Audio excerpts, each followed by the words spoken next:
Rose. How you doing, brother? Pretty good, man. What's going on? Bad. I'm Brad Stinson, the Mortgage Ring. Let's talk about some stuff that's been top of mind lately, right? Yeah, yeah, We we're got coming up on a holiday, man. Very a important one. pretty important one for all military members, but just our nation as a whole. And what day is that? Memorial Day, right? It's That's not right. the start of summer. It's not the backyard barbecue. It's not. I'm gonna go camping. We get 4 day weekend. Yeah, you get all those benefits, but And all what's the more, sales at the stores. I mean, the deal of a lifetime. This furniture place is going out of business. It's only for Memorial Day. I mean, Yeah, how many times have you heard that? But um, it's a very, very important holiday because we can't do the things that we're doing, enjoying a backyard barbecue or uh, enjoying the day off of work without the sacrifices of our men and women, right? Our yeah, brothers and sisters. So Memorial Day is vastly different than Veterans Day, which is different than the 4th of July, which, duh, obviously, right? yeah, But this upcoming holiday is a day that we honor the fallen. We honor those who paid the ultimate sacrifice. You know, um, Andy and I are going to go over some personal opinions on this, right?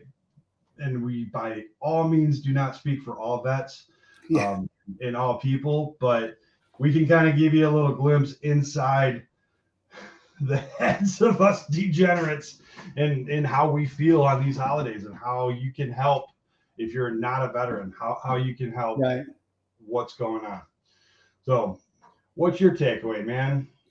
What do you got? I mean, I think Memorial Day is just I know it's like the start of summer. I mean, it's graduation week for my area. Your kids are getting out of school. You start the summer vacation and all that stuff, and those are all good times.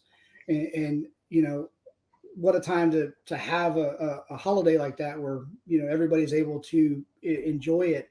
It being a federal holiday, a national holiday, so most people are off of work and can celebrate it. But I think it's really more like a celebration of life. When somebody passes, there's that celebration of life. And the sacrifices, the ultimate sacrifice that plenty of our military brothers and sisters have taken on.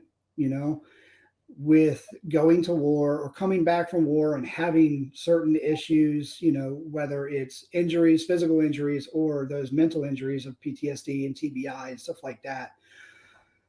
Honestly, this is the one where yeah, it's nice to go out and hang out with friends and barbecue and all of that stuff, but I think it's probably a little bit more somber in regards to the fact that we are memorializing those that are no longer with us, those military folks and veterans that are no longer with us, those that missing in action, killed in action, all of those things that that are unfortunately a part of war. War's not fair, it's not fun, it's nasty and ugly, and in some cases is That it's necessary. But we've got to remember these folks. Got to think, if we don't remember these folks, I think we do them an injustice, a disservice with our whole nation. Honestly, we've absolutely, got to remember these guys. yeah. From my standpoint, from a combat veteran standpoint, it's you know, I wouldn't be here today. I'm here today, and they are not. Yeah, Right? There is you could harbor a lot of guilt and a lot of um, angst, if you will, right. resent. Survivor's guilt is a real thing. Now, I was very fortunate on both of my deployments. We lost nobody. Okay, That's uh, awesome. but when we came home, we did lose the battle. Right, we lost two Marines that I know of that took their own life. That is a topic for a different day. Today we are talking about honoring the legacies of those who are not here. And my immediate team. So I am on a national veteran lending team. We're licensed in 30 something states, and on my immediate team, I have two teammates who were drastically and horribly affected by this. Right, so my team leader, he served with SEAL Team 3, Task Unit Bruiser. In '06, he went into Ramadi, and they lost 2 SEALs in the battle. Okay? Right. Mark Lee was the first Navy SEAL to die in combat in Right. Iraq, and Michael Mansour was awarded the Medal of Honor after he smothered a grenade on a rooftop to save the SEALs to his right and left. Okay, Right. so that is just my team alone. Now, my other teammate, Melissa, she's my production partner.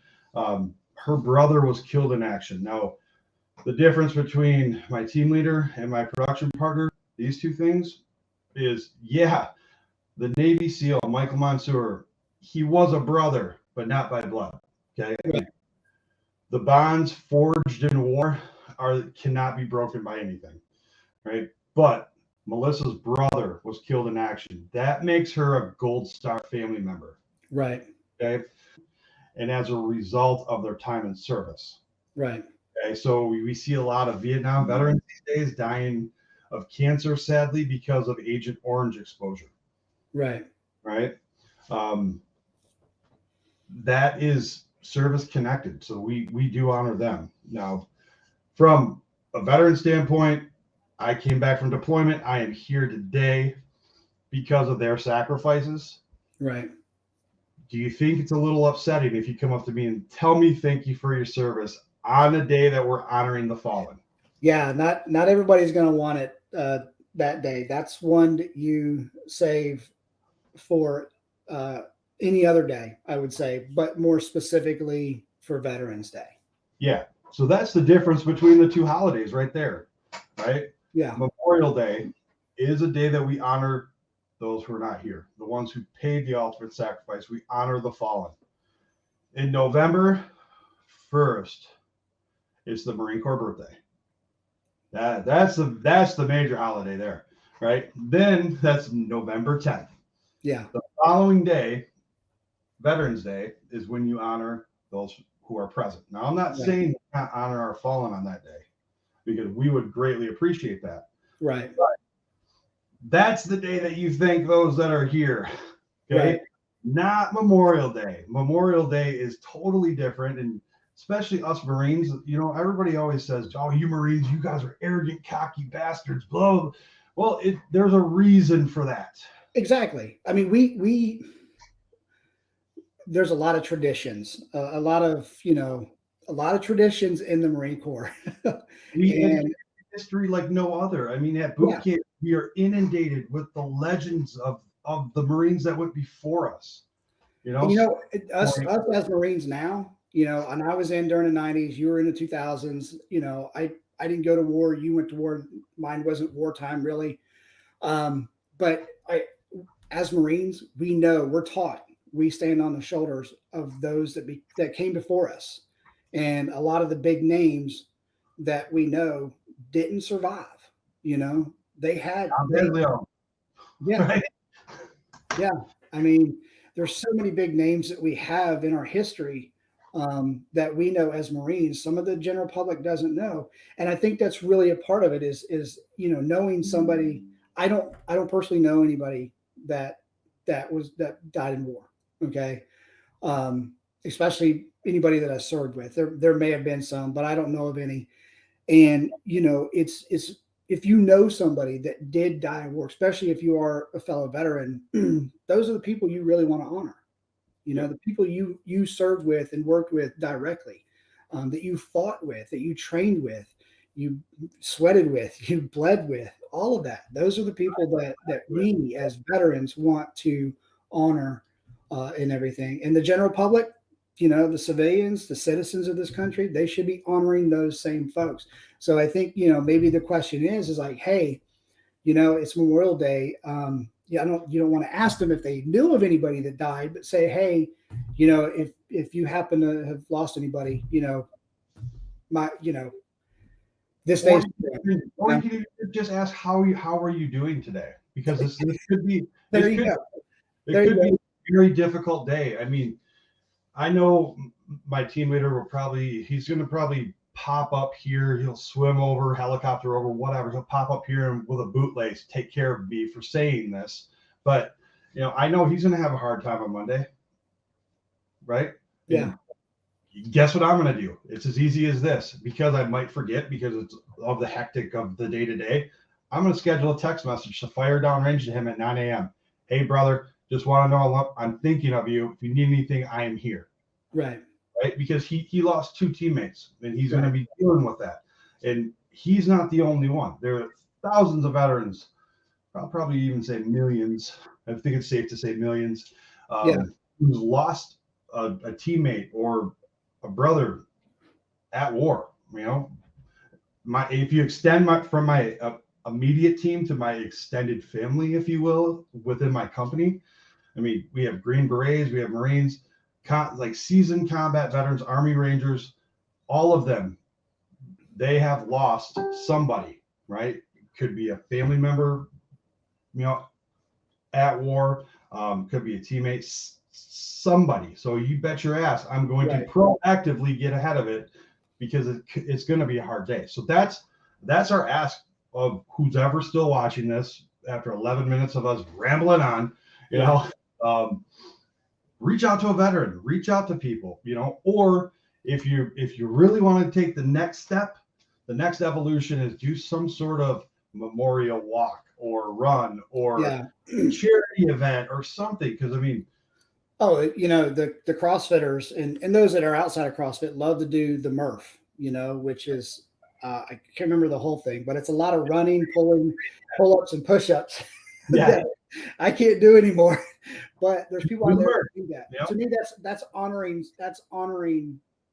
you know, I think it was Lieutenant Murphy, honoring that guy and those around him, his teammates and everybody that even if they survived, they still sacrificed something because they lost their friend, you know, they lost their teammate. So we were just talking before this call. You're not a movie guy and you're a Marine, so you don't read books. Lieutenant Murphy is a Navy SEAL from Lone Survivor. He was awarded the Medal of Honor after he went out on a ridge to make a call for help when 4-man SEAL team were pinned down and outmanned. They weren't on the run. They were seeking cover, right? And this is Marcus Luttrell's story. So if you've ever heard that, it's incredible story.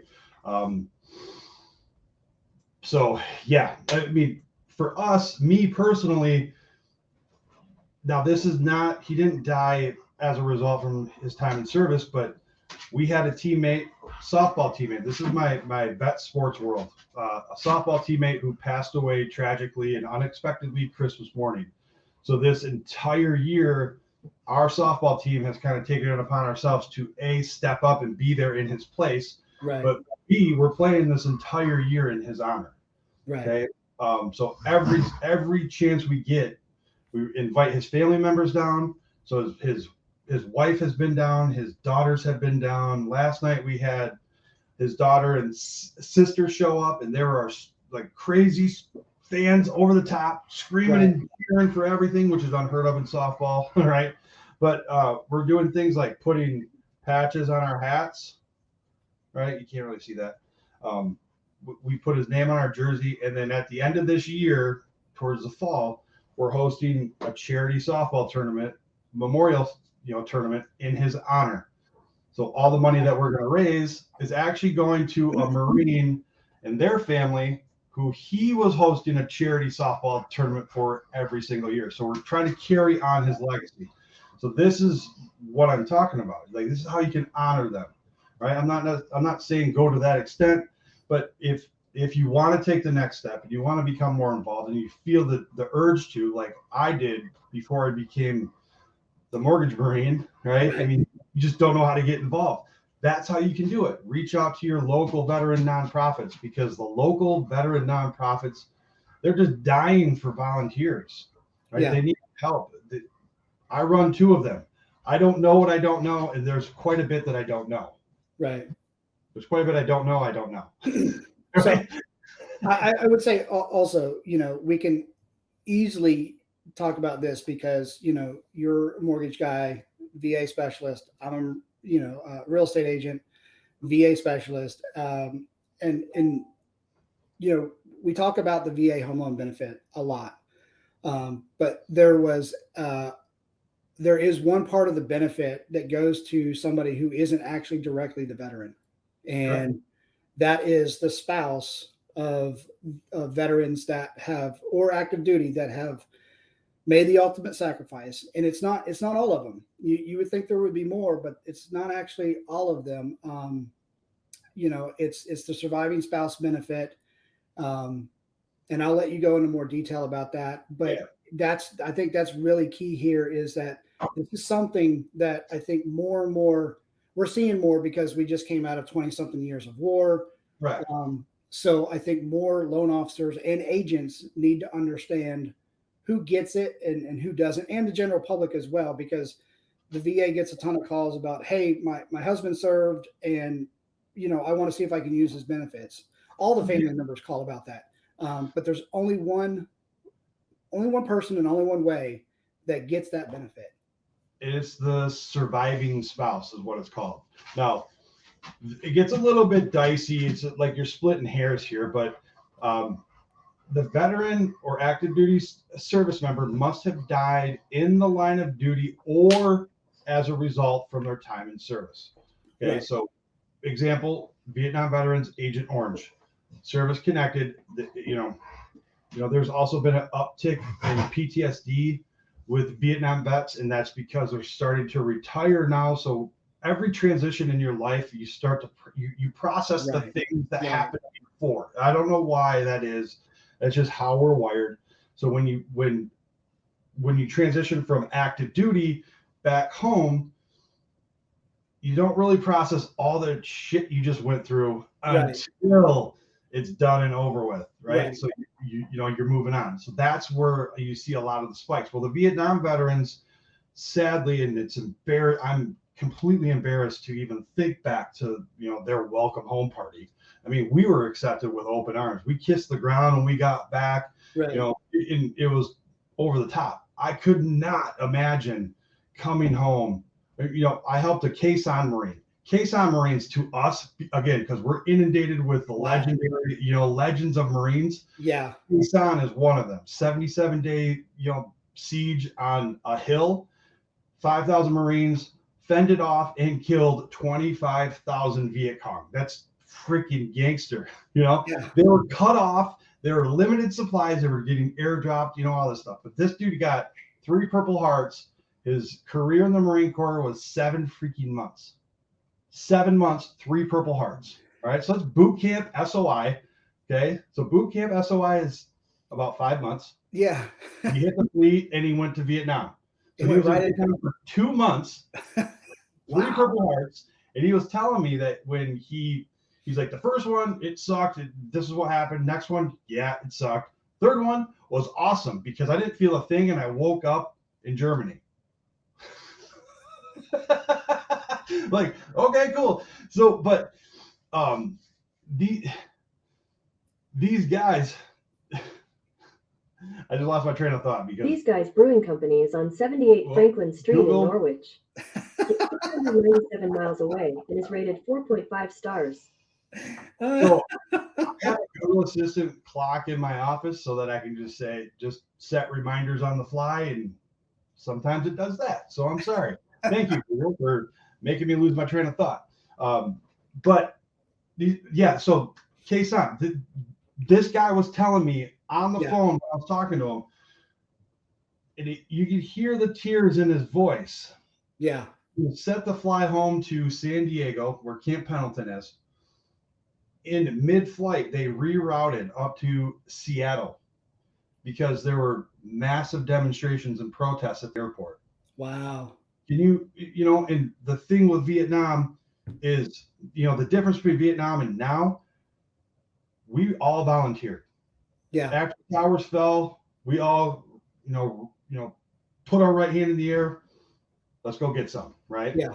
Whereas Vietnam, majority of them were drafted. And not only was it a draft, meaning you're going to go over there, the government's going to make you, but it was kind of an entitled draft. Okay. So if you did not come from a family of means, meaning they could pay for your college, guess where you're going. Yeah. Getting drafted and going to Vietnam. So the lower income, the poverty level. So you see a lot of African Americans getting drafted, more than the whites at that time because of the diversity, right? Right. And the disparity in the how much money whites made over African Americans. Yeah, Um, my dad was supposed to go to Vietnam. His number was called up. He went and did the physical, and they mixed up his blood work with somebody else somehow, and that blood that whoever it was had a condition that didn't make him deployable, and they were like, "Hey, sorry for the bad news, but you need to go to the doctor and get this checked out." They go to the doctor, and doctor's like, "We don't see anything." So he got out of Vietnam out of literally a mix up, you know. I mean, so these guys are getting drafted. They're going Yeah, over to Vietnam, doing savage war things, seeing their buddies die. I mean, war is not a fun place, right, especially Vietnam. Vietnam was terrible, right? So they go over there, they survive, great. They come back home to a country that's just spitting in their face and telling them that that would just kill me. That would absolutely destroy me. yeah, So I understand these guys and I understand where they're coming from, but that transition, that didn't really, PTSD wasn't a thing. yeah. It wasn't. People didn't talk about it, so they internalized it. So when they got home, they immediately went to work, and now they're starting to process it. Well, they were just out. Oh, they're shell shocked. They're shell shocked. That's what the old school term was. They were shell shocked. They were shocked. Something in the head wasn't right, but it took decades to, if not centuries, to kind of get all that stuff figured out. And I'm glad that that's helping out because I think it helps out everybody because it's not just military folks that get stuff like that. You see it with fire, EMT, police. You see it with a lot of different folks as Yeah, well.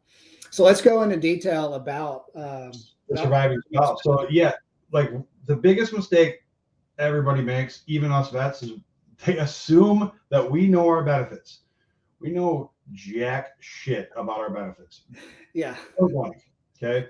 So this gets a little bit dicey and it's a very underserved community. I mean, it's even more underserved than the female veteran, which we'll right. talk about that later. But it's because nobody asks the first question, are you or your spouse a veteran? Because organically, how can it come up in conversation that I'm a veteran, I served? Yeah, Right? Many people, I mean, even to this day, I have a hard time talking about my time in service when I don't want to. right. Right?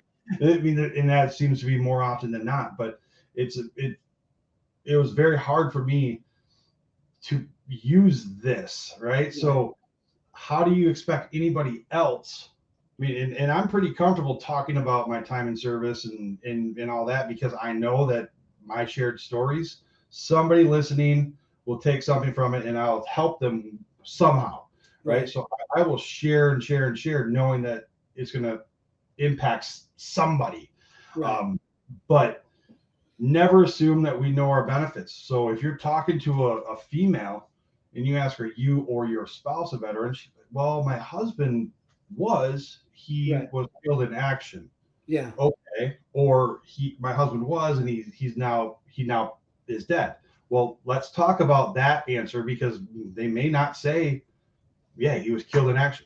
Right. Yeah. So, because you very well could be on active duty and pass away off duty driving down the highway out in Right. California. You Right. could get in a car accident and die. Is that service related or is that not service related? No, it is not. It's Right? it's You're on civilian time, right? I mean, you're driving. So as a result from your time in service, driving down I-5 at 5 o'clock, yes, it's a hazard to your personal health, but it's yeah. not a hazard in the sense of occupational health. Right. Okay. So that is not connected to your time in service. Right. But if you're at Camp Pendleton, no, I'm sorry. Hey, no, Camp Lejeune and their water supply Right. from sometime in the 90s to the early 2000s, they had something in their water that was causing, I believe, cancer.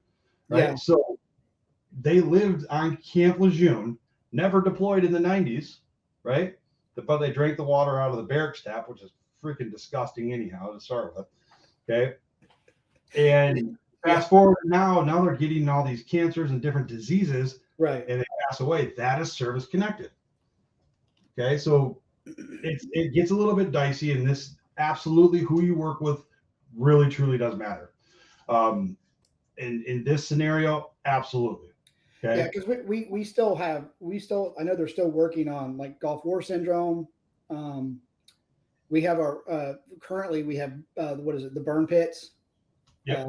from Iraq and Afghanistan, and I was over there as a contractor, and I was outside of Al Assad, and there was always something burning on the horizon, and it was the burn pit, and occasionally that's where they also did the EOD stuff where they blew up whatever. So yeah, those things those things are the things that are becoming in the future. So this is probably something that's going to end up growing larger, so that the surviving spouses can take advantage of the benefit that their spouse earned. Correct. Now, one of the main, one of the slam dunks about this is if you ask the question, are you receiving dependency identification, compensation, or DIC? Chances are they're probably eligible, right? Without having to do any more research on this. But who you work with matters 100% everything, and everything that we say, I mean, because it's true.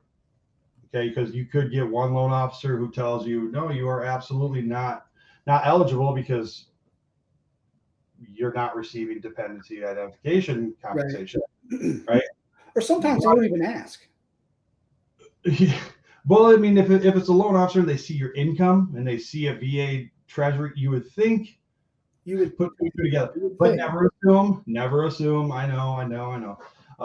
But that's not going to come up organically in any conversation. That's the point of getting that. So it is on our industries as loan officers, as real estate agents, to do better. That's the least that we can do, and ask the right freaking questions. Right. It's as simple as, are you or your spouse a veteran? And it'll go from there. Just ask that question of all your new. I mean, that's my one ask of this call. From here on out, add one question to your initial initial consultation call. Are you or your spouse a veteran? Right. That's all. And that goes for mortgage people and real estate agents. Yeah, because if we work together as a team, cover and move this process, do you know how much easier it gets? I know, right? Teamwork is critical, especially in the mortgage transaction. I mean, you're not like most agents. You know more about lending than majority of agents I've ever talked to, right? And that's because your spouse works at the VA. Yeah. Right? So you have a very different understanding than most others. So you're not the norm. Right.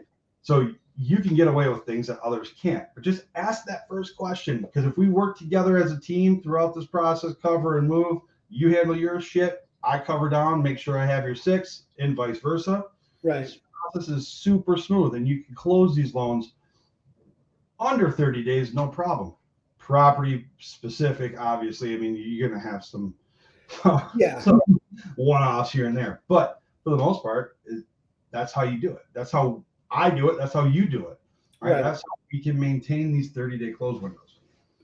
Yeah, and I think that's the key is, giving the opportunity for the surviving spouse to use the benefit if they are in receipt of DIC, allowing them to use that. I know a lot of times we talk about how difficult it can be to get a VA home loan offer accepted by a seller. And I think, whether we're talking Memorial Day or Veterans Day, 4th of July, we just had Military Appreciation Day or something like that. Armed Forces Day. Armed Forces Day. There we go. So we just had that. So, when it gets down to it, I think at least having a VA offer in consideration, because when all things are equal, all the numbers are equal, the VA home loan benefit typically is the better option because of everything else. And then especially if you're dealing with a surviving spouse, a disabled veteran. Those are the big things that I think really the general public, and especially the agents on the selling side that may not deal with a lot of veterans or veteran buyers, that they understand that this benefit needs to be used. It's there for a reason. And there's a lot of misinformation out there. It's good to check and do your due diligence with any offer that comes across the table. That's what I do. I mean, I listed a house last week. We had 2 offers, a cash deal and a VA offer, and I'm vetting both of them, but my folks determined to pick the cash offer. A lot of people do. It's hard to beat cash. Cash is king, man. Yeah, but we extended a backup to the veteran, to the VA offer, and I still haven't heard back. I filled out the form for the backup offer, said, "Hey, here you go," and still nothing from the agent, which is frustrating because if you're really pushing for your client, your veteran client, to get an offer accepted, a backup offer is something, because honestly, a lot of deals do fall through. Even these cash deals fall through. So, if something happens with their current deal and I got to go back to them, go, "Hey, I sent you the backup. Did you want it or not?" Because, if something's going on, we need to know right away. Then, it is what it is. These folks have got to understand that they're fighting for the veteran. Yeah, I think I just came up with a pretty good topic for our next video. I think that either we talk over tactics and different ways to approach it as a buyer's agent or as a listing agent, why they should accept the VA offer, why they should consider it. One of the two. We'll talk this through, but I think we're onto something, because I mean that's right. Our goal with this is to provide the right information, the right education, right. Put it all out there the right way to help veterans get their offers considered and accepted. But that might be something that we need to do. Talk over different approaches, different ways to attack this, because as with the military, head on, straightforward, fix bayonets and let's go. I mean, that's fun. We're gonna go get some, but it's not the most intelligent way to come at it when you have, you can do a head-on attack, but you can also do a side flank. You can also do this. You can also do that. You call an air support. You can do, right. all this stuff. So there's a lot that we could help, a lot that we can go over that we can help do this without muddying the waters. Right. I mean, it's the mentality of work smarter, not harder. I mean, that's where I first heard that, was in the Marine Corps. Work smarter, not harder. We're always going to work hard, but if you do it in a smart way, you get a lot more done in a short amount of time. I know you've seen the old meme for Marines, the Marine mentality, where, I think it's like a rat that's chewed through a maze.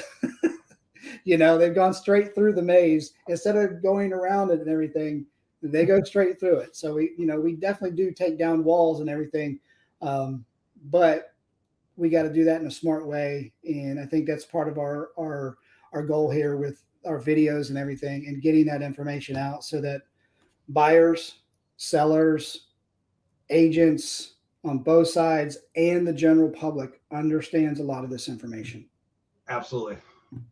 I think we're going to end with that. We should probably wrap up. We've been yapping for 34 minutes now. Yeah. So in summary, Memorial Day, honor the fallen, not the living. Veterans Day, you can honor the living. And still remember the fun, right? Check on the living, though. Check on the veterans. Just check on them, but honor the fallen. Correct. So other than that, man, have a great weekend. Enjoy yourself. Don't go into the downward spiral. Remember your people. Honor them. Do something in their honor. If you're going to have a barbecue, honor a veteran that passed away. Hey, you know what? Like we do for at the chow halls, is we always have that empty seat. Yep. That saved seat for the person that couldn't be there. So that's something you may want to think about doing, anyways. So tune in next week. We're going to talk over tactics and tricks that are really helping in this crazy market, either from the buy side or sell side. We'll talk that through. But 2-part video series. How about that? There we go. Heck I don't yeah. know. We're going to post first. We shall see. So, all right, brother. I greatly appreciate it, man. Semper Fi. Number And 5. See you, honor man. someone, man. We'll talk soon. Bye, man.